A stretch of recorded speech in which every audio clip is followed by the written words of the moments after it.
Boa noite a todos.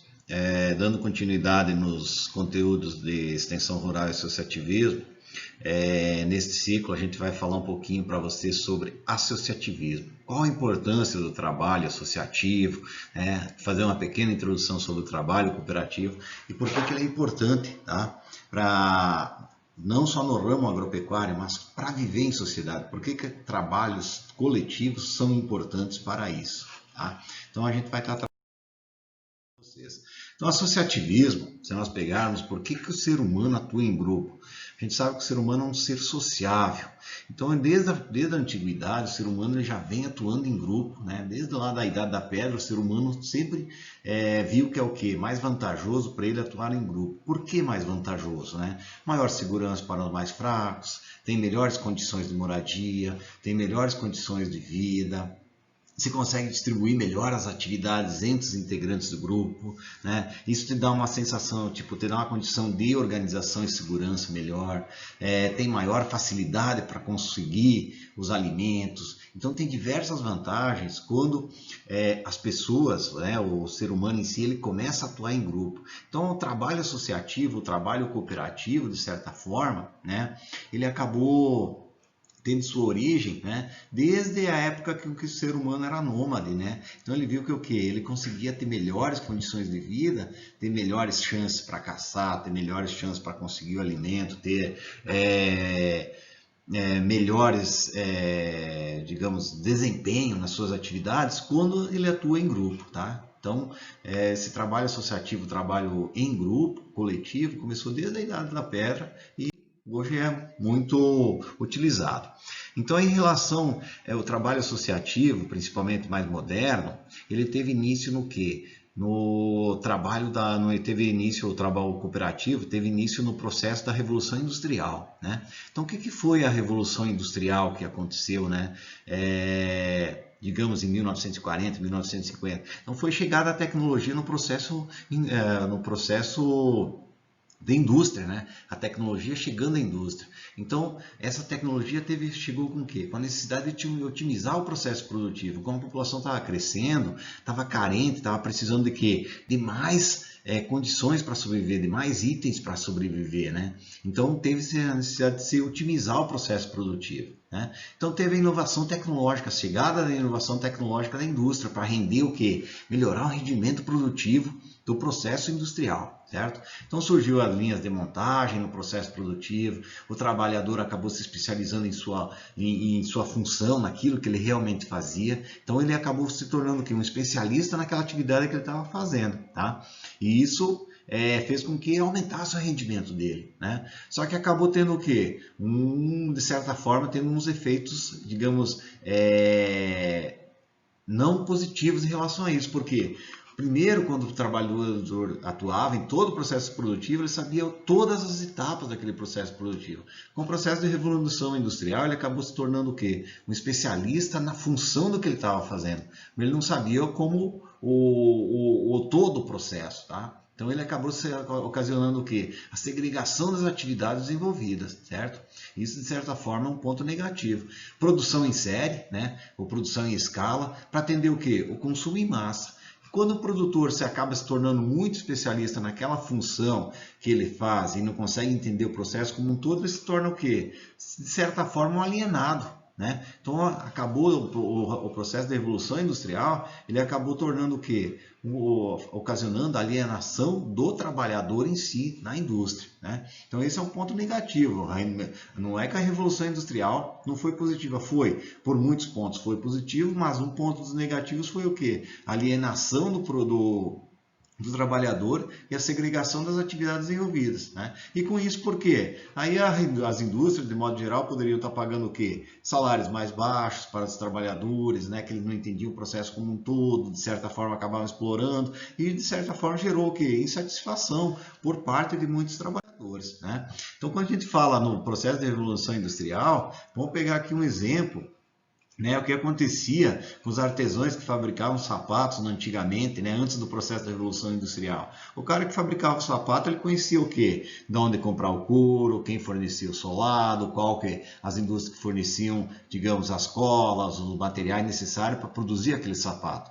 Com o processo da Revolução Industrial, o quê? Cada um ficou especialista. Esse aqui conhece sobre o solado, esse aqui sabe qual que é o melhor cadarço, esse aqui tal, sabe qual que é a melhor forma de costurar. Então, só que ele não tem noção do que o seu colega de trabalho está fazendo. Então, é por isso que a gente chama o quê? Ele acabou ocasionando essa alienação, né? Então, vocês vão ver o processo, digamos, as teorias do Fordismo e Taylorismo, que prioriza isso, de certa forma, né? As linhas de montagem. O que vem a ser a linha de montagem? A pessoa ela se torna um especialista naquilo que ela está fazendo, em vez da pessoa se movimentar, ela fica paradinha no lugar e o objeto que ele está fabricando vai passando por ela, né? Então, começou... No caso, o Fordismo começou na linha de montagem de veículos da Ford, né? E várias outras indústrias foram adotando. Por quê? Que realmente acabou incrementando o rendimento do trabalho, né? Só que o trabalhador, de certa forma, ele perdeu o quê? A noção de todo aquele processo, a noção de como se faz, né? Todo aquele processo para conseguir aquele produto que está sendo fabricado, certo? Só que aumentou o rendimento dele, aumentou o rendimento da indústria para atender o quê? A demanda da população. E com isso a indústria, de certa forma, em muitas situações, acabou explorando esses trabalhadores, porque não entendiam o processo como um todo. Isso gerou, de certa forma, insatisfação, né? Insatisfação principalmente nas áreas de tecelagem, nas áreas de calçados, as indústrias que gerando essa insatisfação. Então, quando a gente vai abordar no ciclo 9 sobre cooperativismo, tá? A gente vai ver que o quê? O cooperativismo, o trabalho cooperativo, ele teve sua origem na Europa, né? Baseado em cima do quê? Dos princípios de solidariedade e busca de um sistema o quê? Igualitário para todos. Todos os envolvidos têm o quê? Direito de crescimento iguais. Vocês vão ver que a associação também tem os mesmos princípios que o cooperativismo. Esse princípio de qualidade, né? Que todos os envolvidos conseguem ter condições de crescer da mesma forma. Então, as cooperativas, quando a gente fala em cooperativa, vocês vão ver que a primeira cooperativa que surgiu foi a cooperativa dos próprios pioneiros de Rochdale, que foi uma cooperativa de tecelãs lá da Inglaterra, em 1844, tá? Que acabou proporcionando isso, né? Então, a criação dos princípios morais e condutas, que são considerados como base da cooperativa, né? Então, são utilizados até hoje. Foram criados lá em 1844. Então, essa primeira cooperativa aqui surgiu em quê? Em função das péssimas condições de vida, né? Do baixo poder aquisitivo, dos operários que atuavam, né? Nessas indústrias têxteis. Então, eles se reuniram e montaram a cooperativa para tentar fazer o quê? Ter condições melhores, né? Para se desenvolver, ter condições melhores para sobreviver. E realmente, então essa primeira cooperativa que surgiu vem até hoje. Os princípios, né, como a gente falou, né, de solidariedade e princípio de igualdade, né, ele acabou considerando até hoje, né? Depois foram surgindo cooperativas aí na Inglaterra, França, Suíça, Alemanha, né? Então, acabaram tendo cooperativas de crédito, cooperativas, né, financeiras e tal. Então, foi se difundindo, né? E hoje o movimento cooperativista a gente vai ver no próximo ciclo que é muito intenso, né? Principalmente não só no ramo agropecuário, mas em vários, né, ramos, né? A saúde, educação, né? Então, tem vários ramos cooperativos que foi, né? Mas, enfim, essa cooperativa surgiu do quê? Da necessidade que os produtores, né, dos trabalhadores da indústria tinham em melhorar suas condições de vida, certo? E as associações também têm o mesmo caminho, né? Então, quando a gente fala em associativismo e cooperativismo na agricultura, né, o que levou os trabalhadores de certa forma, da atividade agropecuária, levar, né, ter esse trabalho associativo? O que levou ele a se interessar por trabalho associativo e cooperativo, né? Então, isso teve, de certa forma, origem ao quê? No processo de revolução, né? Revolução Verde, né? A revolução da agroindústria, das atividades agropecuárias, que a gente já viu bastante, né? O processo de revolução verde, o processo de evolução, ele não atingiu de forma igual ao quê? Todo o meio rural, né? A gente viu que o quê? Algumas culturas foram favorecidas com pacotes tecnológicos, desenvolveram, porém não foi todas, né? Isso acabou ocasionando a segregação também dos produtores. Algumas regiões com maior potencial de mecanização foram mais beneficiadas que outras, né? Apenas alguns agricultores conseguiram ser alvo desse processo de modernização. Então, quem conseguiu se modernizar, está tranquilo com o processo de Revolução Verde. Agora, quem não conseguiu se modernizar ficou o quê? Amargando, sendo, de certa forma, marginalizado de todo esse processo. Né? Então, para esses produtores que ficaram à margem do processo, qual é a chance de eles conseguirem crescerem? Então, a principal chance é o quê? Trabalho em grupo, trabalho associativo, trabalho cooperativo para conseguir se desenvolver. Então, em relação a cooperativas e associações e grupos informais, né, quais seriam as principais diferenças entre elas, né? Então, de modo geral, as três são o quê? Organizações que têm por finalidade ações que beneficiam todo o grupo de forma igualitária. Ou seja, quando a gente está num grupo informal, quando a gente está numa associação, quando a gente está numa cooperativa, ele tem que ser, de certa forma, o quê? Benéfico para todos os envolvidos, né? Então, a cooperativa, de modo geral, viabiliza o quê? O negócio produtivo dos seus associados junto ao mercado. Ela tem uma finalidade mais o quê? Essencialmente comercial, né? Então, a gente vai ver lá no ciclo nono que a cooperativa está principalmente voltada o quê? Para comercialização. Quando a gente fala em associação, ele já tem alguns vieses diferenciados, né? Então, alguns ramos da associação. Então, nós temos associação principalmente do que? Assistência social, associações educacionais, associações culturais, representações políticas, defesa de interesses, de classes filantrópicas. Então, são alguns dos tipos de associação. Então, ela não tem esse interesse o quê? Puramente comercial, tá? Então, a associação ela não tem esse interesse comercial. Os produtores podem até fazer a comercialização, mas a associação em si, ela é o quê? Para beneficiar a todos. E grupamento informal, de certa forma, é o quê? Ele não tem essa figura jurídica, né? Então, tanto a associação quanto a cooperativa, elas se tornam o quê? Pessoas jurídicas, vão ter CNPJ e tudo mais, né? Já o grupo informal não tem essa configuração jurídica, né? Então, o objetivo comum do grupo informal é o quê? O crescimento de todos os envolvidos, né? Então, eu reúno lá 10, 15 produtores, vou montar um grupo informal para comprar, digamos, um maquinário para que seja útil para todos esses 10, 15 que estão fazendo parte desse grupamento. Então, ela não tem essa pessoa jurídica, tá? Então, seriam essas algumas pequenas diferenças entre o que é uma associação cooperativa e grupo informal, né? Quais são os princípios do associativismo, tá? Então, a adesão voluntária, né? O que quer dizer adesão voluntária? Ninguém é obrigado a participar de uma associação, né? Eu só vou participar de uma associação se eu sentir que o quê? Que aquela associação vai trazer algum benefício para mim, que eu possa estar interagindo, que eu possa estar contribuindo com a associação. Gestão democrática, né? Todos dentro da associação têm o quê? Direito de opinar, de expressar suas ideias, tá? De dar opiniões, né?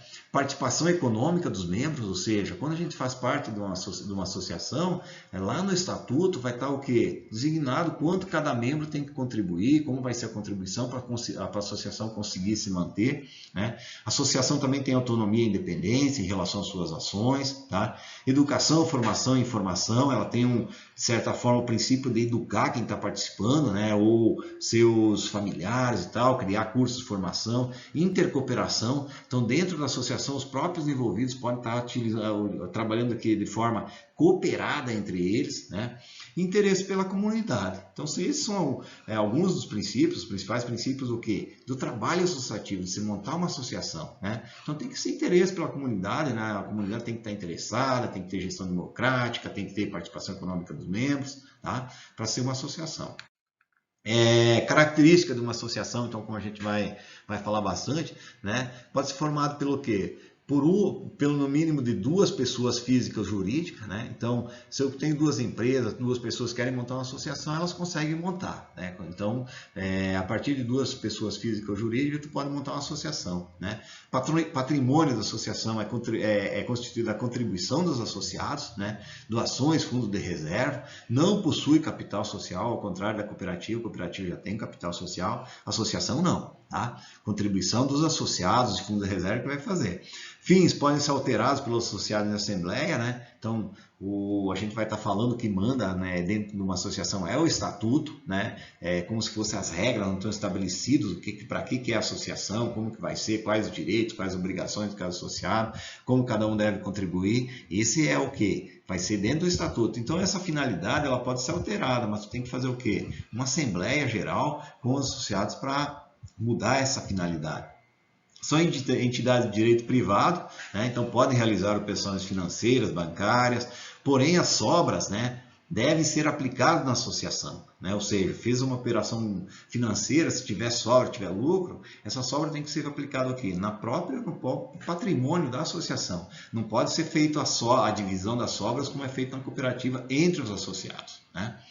Dirigentes não recebem remuneração, então quem for lá o presidente da associação, ele não vai ser remunerado por isso, né? Quem fizer parte da equipe diretiva não vai ser remunerado por isso, quando se trabalha em associação, ao contrário de cooperativas, tá? Cooperativas é remunerado, né? Dirigentes podem representar a associação em ações, né, de interesse, né? Então os dirigentes podem estar representando a associação, né? Então possui, qual a vantagem da associação, né? Possui um sistema de escrituração contábil mais simples quando a gente fala em cooperativa, né? Então quando fazer a contabilidade, ela é de certa forma mais simples, né? A própria declaração de imposto de renda, você geralmente declara como isento, cooperativa não, tem que fazer toda completinha, né? Então o processo de escrituração é mais simples, a contabilidade de uma associação é bem mais simples do que uma cooperativa. Objetivos da associação, né? Quais são os principais objetivos, né? Participar do desenvolvimento da comunidade da região, a associação, então, ela tem o objetivo de melhorar a condição da comunidade, proporcionar melhorias na qualidade de vida dos seus associados, né? Fortalecer e desenvolver o interesse pelo trabalho coletivo entre os associados, defender os interesses dos associados. Então, são alguns dos objetivos da associação. Tornar mais forte para reivindicar melhorias dos grupos ou comunidade. Então, a associação torna aquele produtor mais forte porque ele tem mais vez, tem mais voz, né? Quando uma associação vai fazer uma reivindicação com a prefeitura, ela tem o quê? Muito mais voz do que um único produtor e fazer uma reivindicação com o órgão público, né? Então, fortalecimento dos laços de amizade e solidariedade. Então, quando o produtor trabalha de forma associativa, ele se torna o quê? Bem mais forte, bem mais representativo perante a comunidade, por isso que é interessante, né? Tipos de associações que nós temos, né, de modo geral, então associações de trabalho, né, associações de classes, né, associações de consumidores, culturais, esportivas, pais e mestres, então associações de pais, né, muito importante em escolas, de defesa à vida, comunitárias, filantrópicas. Então são alguns dos tipos de associações que existem que vocês vão estar o quê? Frequentemente observando, né? Associações de trabalho, associações de classe são as mais facilmente vistas, né? Comunitárias, filantrópicas também tem muito frequente, tá? A gente vê, né, muitos trabalhos associativos para conseguir o quê? Melhorar a condição de vida de quem está participando dela, tá?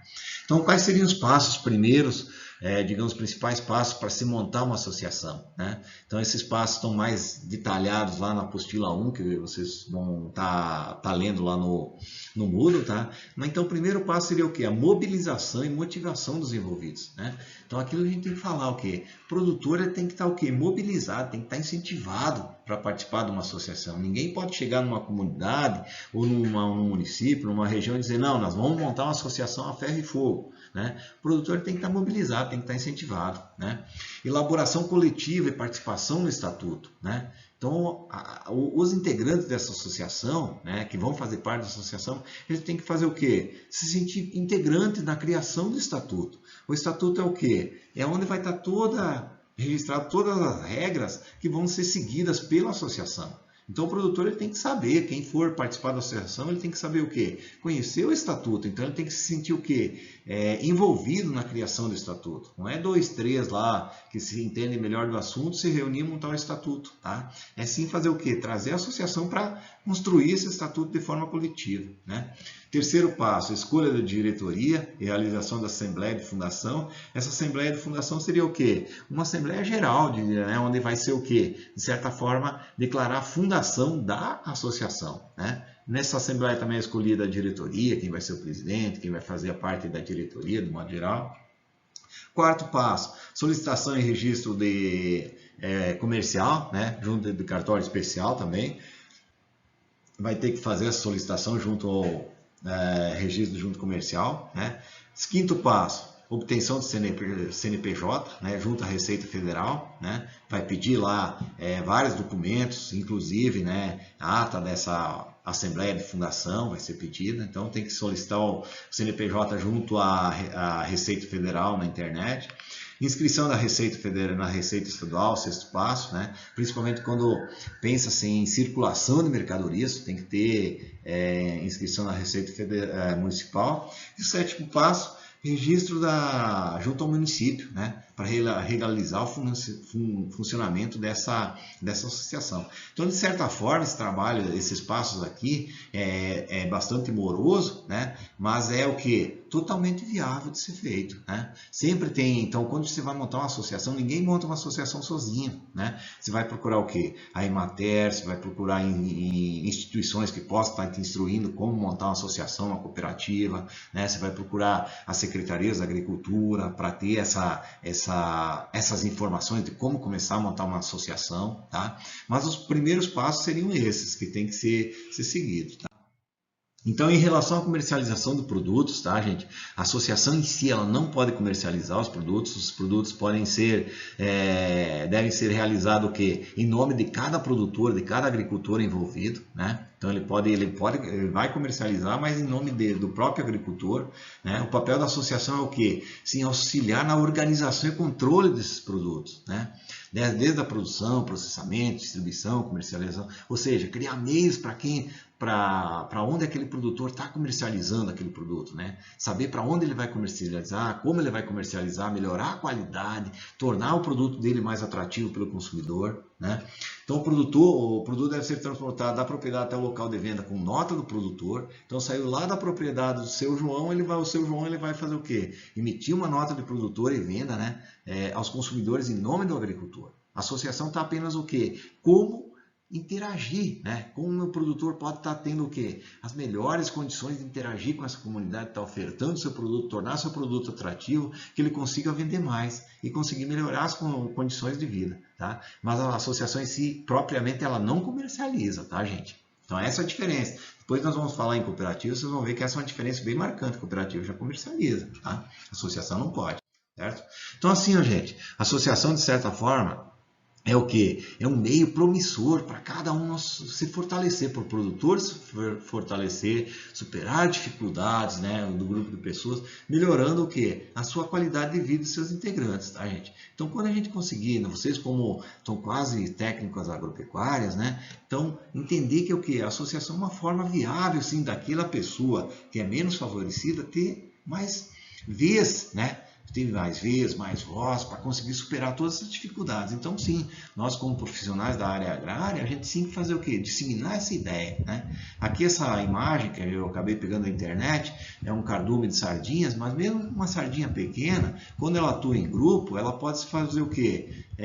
De certa forma, se tornar forte e botar, tipo, para afugentar um predador muito maior que ela, né? No caso, esse peixe é muito maior, mas ela acaba se tornando o quê? Um tubarão perante ela, né, ficticiamente, tubarão perante ela, para conseguir fazer o quê? Superar essas dificuldades. Então, somos pequenos, né, mas juntos a gente pode vencer. Então, essa a mensagem que a gente tem que falar para o produtor quando ele pensa em quê? Em criar uma associação. Por mais menos favorecido que ele possa se tornar o quê? Forte quando atua em grupo. Ele pode ter vez e voz quando atua em grupo, tá? Então, em relação às atividades do ciclo 8, o que eu sugiro para vocês, o que eu peço para vocês que vocês façam aí, né? Então, lê com atenção a apostila 1 e a apostila 2, né? A apostila 1 é uma introdução geral sobre associações, trabalhos associativos, e a apostila 2 justamente é mais especificamente sobre associações, né? Assistir o vídeo sugerido na apostila 2, né? Então, é um vídeo do Sebrae, né? Que traz bem a realidade do trabalho associativo, das vantagens que é. Então, um vídeo bem interessante, de aproximadamente uns 45, 50 minutos do vídeo, tá? E por último, vocês responder e enviar o questionário, tá? Também nós vamos ter nosso atendimento via Google Meet, tá, gente? Que vai ser na próxima quarta-feira, tá? a partir das 16 horas. Então, e além do Google Meet, vocês podem estar entrando em contato, né, via WhatsApp, via e-mail, tiver dúvidas no que deve ser feito, né, na resolução desses questionários, né, se tiver dúvida em relação ao assunto, pode estar entrando em contato, tá? Então, essa é a mensagem que eu tenho para vocês para passar sobre a associação. Espero que vocês tenham um bom estudo, tá, gente? E estamos à disposição. Obrigado pela atenção.